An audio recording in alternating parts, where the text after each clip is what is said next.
500년 금관가야의 역사를 간직한 도시.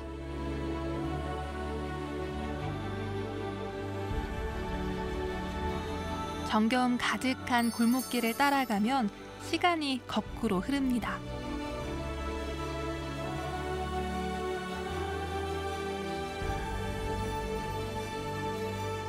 부드러우면서도 쫄깃한 맛은 기운을 돋우는데요.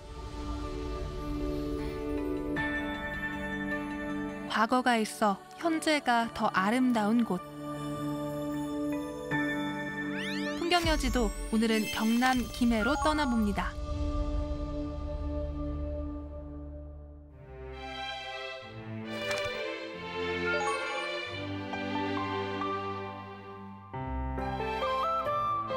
하늘에서 내려온 황금빛 아래서 태어나 금관가야를 세운 수로왕. 김해시 문화관광해설사와 함께 그 역사 속으로 들어가 보겠습니다. 반갑습니다. 김해시 문화관광해설사 김선옥입니다. 가장 먼저 찾은 곳은 수로왕릉. 신성한 장소를 보호하는 홍살문을 지나 가락루를 통과하면 수로왕릉이 모습을 드러냅니다. 왕릉 앞 남릉 정문에는 독특한 문양이 그려져 있습니다. 하반 부분을 잘 보시면 물고기 2마리가 있고 가운데에 탑이 있습니다. 이 파사석탑은 수로왕빅 허황후께서 시집을 오실 때 배에 싣고 오셨다라고 합니다. 그 파사석탑을 싣고 옴으로 해서 파도가 잠잠해져서 무사히 시집을 해올 수가 있었다고 해요. 그리고 양 바깥으로 물고기 2마리가 있는데 이 물고기 2마리를 일러서 쌍어라고 합니다. 이 쌍어 문양은 우리나라의 전통 문양이 아닌 멀리 인도라든지 근처 지역을 방문을 하게 되면 만날 수 있는 물고기 문양입니다. 왕릉의 높이는 약 5m. 둥글게 봉분을 쌓은 형식입니다.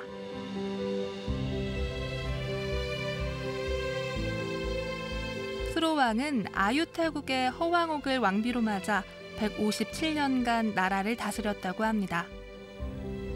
가락국을 세우신 수로왕께서는 철기 문화를 가지고 이 땅에 오셨다고 합니다. 상당히 발전한 그런 문화를 가지고 가락국을 여셨습니다.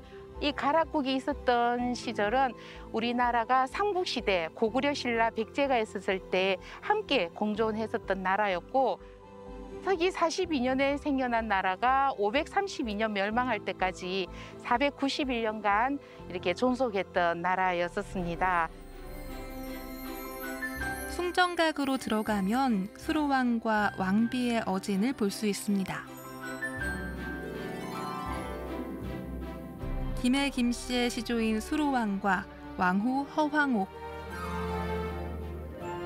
금슬이 좋았던 두 사람 사이에 10명의 왕자와 2명의 공주가 태어났는데요.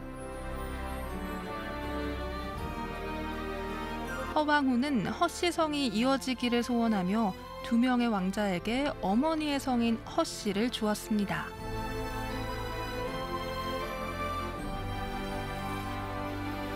그런데 왜 왕릉만 있고 왕후의 능이 보이지 않는 것일까요?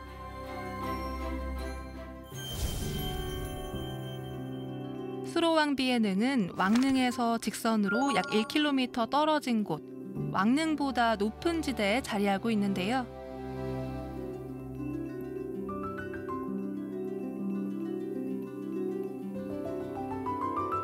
왕후가 강한 세력을 갖고 있었다는 것을 보여주는 증거라고 합니다.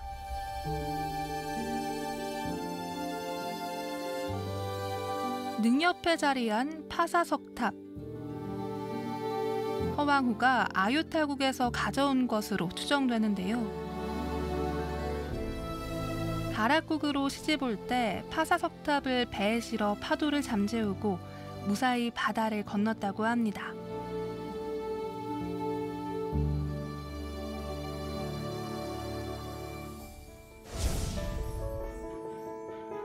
수로왕과 왕비의 모습을 만나볼 수 있는 곳이 또 있습니다. 허왕후가 바다를 건너 가락국으로 무사히 온 것을 기념하기 위해 지은 절, 해은사입니다. 해운사라는 사찰의 대왕전에 왕과 왕비님이 모셔져 있습니다. 그런데 그 왕과 왕비님의 여지는 누가 그렸는지 작자는 잘 알 수가 없으나 조선시대 후기에 그려진 것으로 알고 있습니다. 해운사 영정에는 보면 수로왕릉의 영정과는 사뭇 모습이 다른데 그 영정의 옆에 보면 글이 이렇게 새겨져 있습니다. 수로왕이고 왕비님이라고. 어진 앞에는 허왕후가 가져왔다는 봉돌이 있습니다. 어진 앞에 보면 매끄러운 봉돌이 있는데 그 쌀을 한 움큼 치고 그 봉돌에 딱 올려서 기도를 하면 그 매끄러운 돌에 쌀알이 붙는데요. 그러면 소원이 이루어진다고 합니다.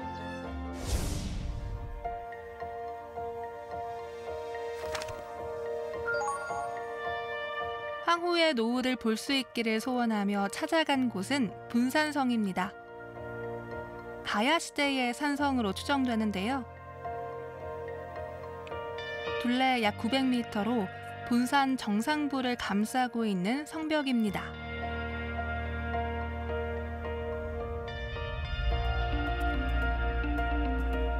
그 앞으로 낙동강과 김해시의 전경이 시원하게 펼쳐집니다.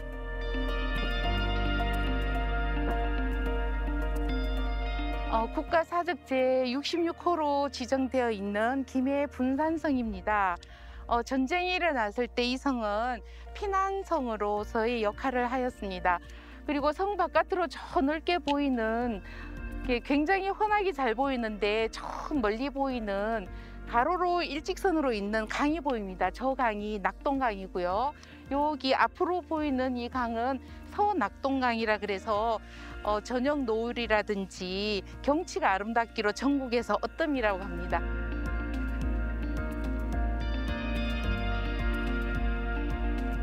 분산성 일대는 만장대라고도 불립니다.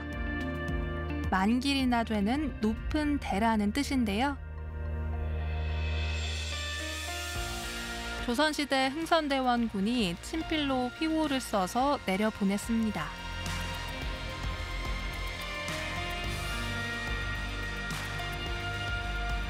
여기 이 바위에는 아주 큼지막한 글자가 씌워져 있는데 만장대라고 흥선대원군께서 쓰신 글씨가 남아 있습니다.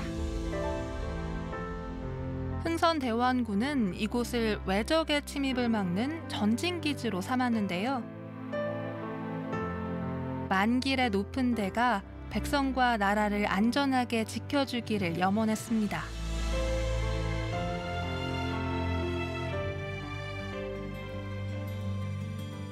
이제 분산성의 가장 아름다운 모습을 만날 시간입니다.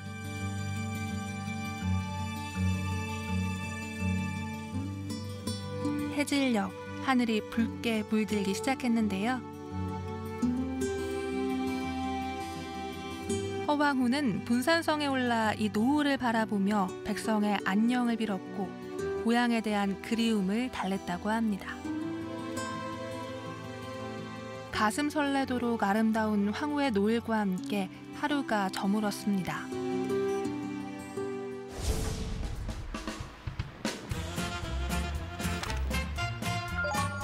다음 날 김해가 자랑하는 맛을 따라 찾아간 곳은 불암동 장어마을입니다.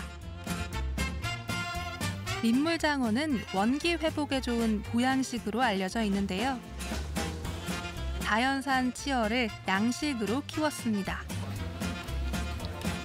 뼈를 발라 깨끗하게 손질한 민물장어를 불 위에서 노릇노릇 구워냅니다.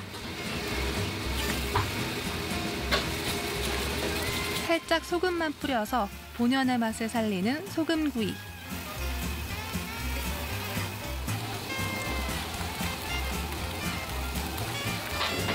한번 구운 다음 간장 양념과 고추장 양념을 발라 다시 구워내는 양념구이.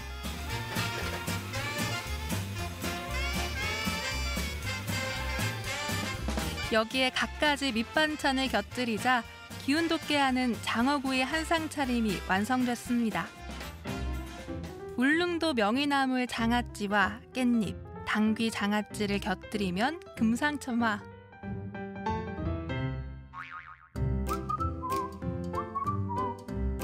보기만 해도 침이 꿀꺽 넘어갑니다.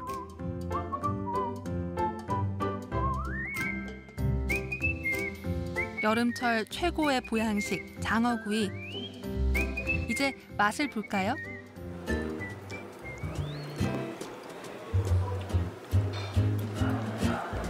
근데 진짜 뭔가 응? 향이 좀 맞아. 이게 짱은 잘못하면 비릴 수 있는데 하나도 안 비리고 향이 좋네 진짜. 근데 나 이렇게 종류별로 3개 먹어본 게 처음인데. 깊고 부드러운 맛이 일품인데요. 쌈으로 먹으면 그 맛이 더 풍성해집니다.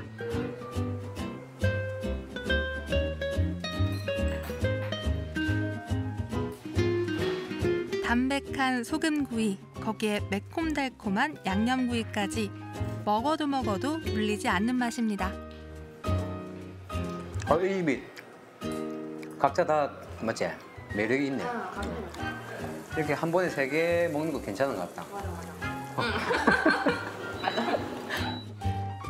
맛있는 보양식 덕분에 웃음꽃이 절로 피어납니다.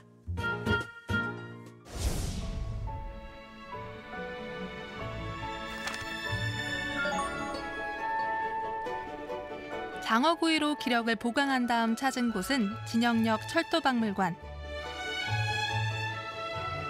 2010년 폐선될 때까지 100여 년 이상 진영의 교통중심지 역할을 했던 곳입니다. 안으로 들어서자 시간이 훌쩍 과거로 거슬러 가는데요.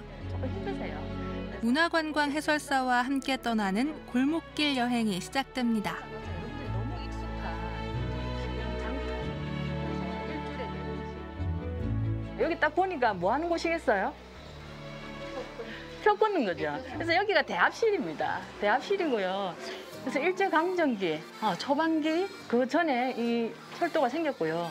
군용 철선이었습니다. 그래서 수탈하기 위해서 군사들을 나르기 위해서 여기서 1905년도에 이제 철도를 세웠고요. 그 이후에 1907년도에 이제 사람을 실어 나르는 이제 여객 철도가 되는 겁니다. 내부 전시실에는 철도 모형과 영상 자료 등이 전시돼 있고요.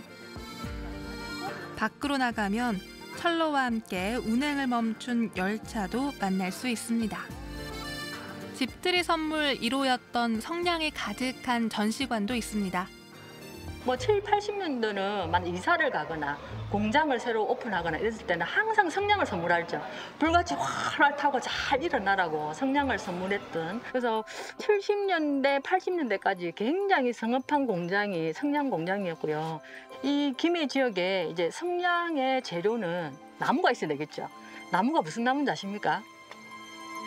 미루나무입니다. 미루나무. 하프천에 많이 있잖아요. 그래서 그런 자원들이 많으니까 여기서 성냥 공장이 있을 수가 있습니다. 우리나라의 마지막 성냥 공장 옆에 조성한 전시관에는 옛 기억이 가득합니다. 골목길을 따라 조금 더 걷다 보면 산세네골 마을을 만나게 되는데요. 골목길 전체가 예쁜 타일과 벽화로 장식돼 있어서 감상하는 재미가 있습니다.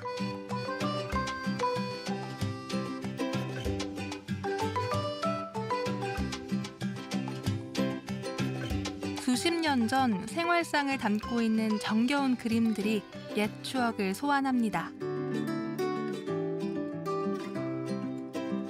골목길 모퉁이에 자리한 참샘이 우물터.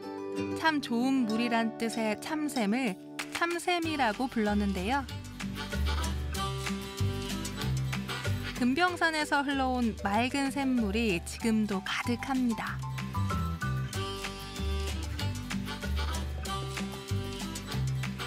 그 옛날 어머니들이 빨래를 하며 온갖 이야기를 나눴던 빨래터까지. 골목길 곳곳 그 시절의 추억이 가득합니다.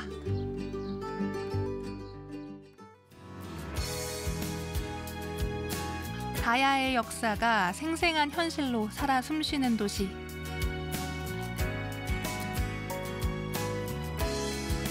아주 특별한 맛과 식감까지 즐길 수 있어 더 행복한 시간을 맛볼 수 있는데요.